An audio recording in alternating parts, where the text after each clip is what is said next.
Здравия. Под конец буду ругаться, успейте убрать детей от экрана. Все, друзья, дождались. А сошайные блогеры начали заводить толпу позитивом. Жду, что, как и раньше, биткоин оторвется от новостей. Без него рынок крипты расти не сможет сейчас. Эфириум пошел в рост вместе с остальной альтой, которая очень обосранно себя ведет. И уже раза 3 в медвежку сходила внутри бычьего цикла.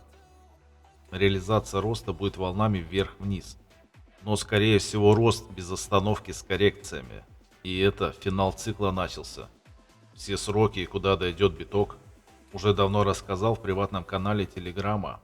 Бусти площадка мертвая, а Дискорд забанили петухи. Жмущимся на подписку скажу, что события произойдут в ближайшие полгода. И приватка уже подорожала, и будет еще дороже вслед за ростом биткоина. А затем закрою группу. Мне требуется только стартовый капитал. Дальше наторгую.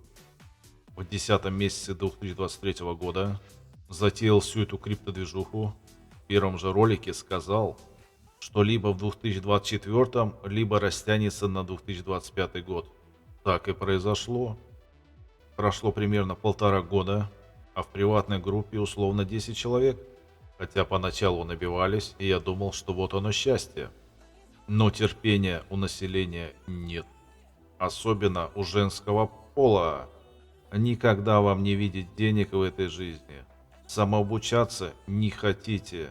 А ведь я выдал за это время условно все, что требуется знать по трейдингу и в целом по крипторынку. Знаю только одного блогера, который рассказал, как и я, как есть. Остальные тупо клоуны на зарплате у бирж. Но мир – удивительное место. У клоунов десятки, а то и сотни тысяч зрителей. То есть баранов на заклание. А у ребят, которые дают реальные знания, просмотров нет. А ролики на ютубе умирают через месяц после публикации. Единицы при обучении пересматривают информацию целиком, то есть каналами. Остальным придется всю жизнь ходить на работу и жить на пенсию. А у бесконечного микродиктатора и непричемыша Путина она сейчас меньше прожиточного минимума. При выходе дают в районе $150 или 12 тысяч билетов Банка России. И затем она растет долго и нудно, с трудом гася инфляцию. Но последние годы даже этого нет.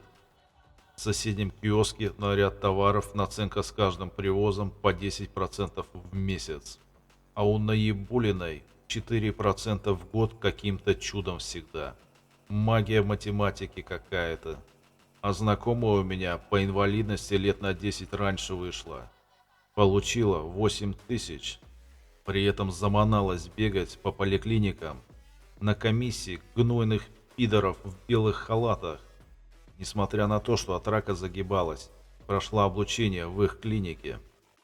Еще слышал рассказ лет 5 назад, как мужик каждый год бегает на комиссию показывать, не отросла ли у него рука.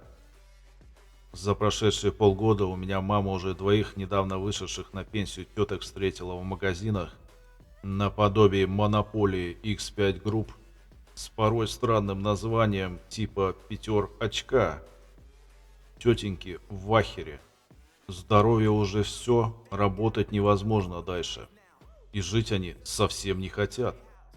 Меня при этом удивляют говноватники, считающие Россию самой лучшей страной во вселенной. Это какие-то нереальные рабы СМИ, которые еще могут работать, и, видимо, кредиты мне надо на квартиру брать под 30% на 30 лет, что подать банкам 10 квартир за это время. А ютуберы в это же время показывают свежие города в чайне, построенные за последние 25 лет, с, прикиньте, подземными дорогами для автотранспорта. И там столько всего, что даже Москва-Бат просто унылая деревня. А у меня недавно по ящику показывали, что за 15 лет с момента постройки комплекса человейников под названием Шушары у чиновников случилась победа, и они наконец скоро трамваи запустят на расстоянии примерно в 2 километра от ближайшего метро Купчино. Вот это да! За это время в Чайне 100 станций метро появляется, не говоря о надземных. Короче, ребята, вся эта система сводится к тому, что пока ты не повзрослеешь и не возьмешь ответственность на себя, будешь в рабстве ежедневно на работе и в целом в нищете. Система дает выход в деньги, но многие ленивые просто. Ставь лайк, подписывайся на канал и добро пожаловать в наше приватное криптосообщество.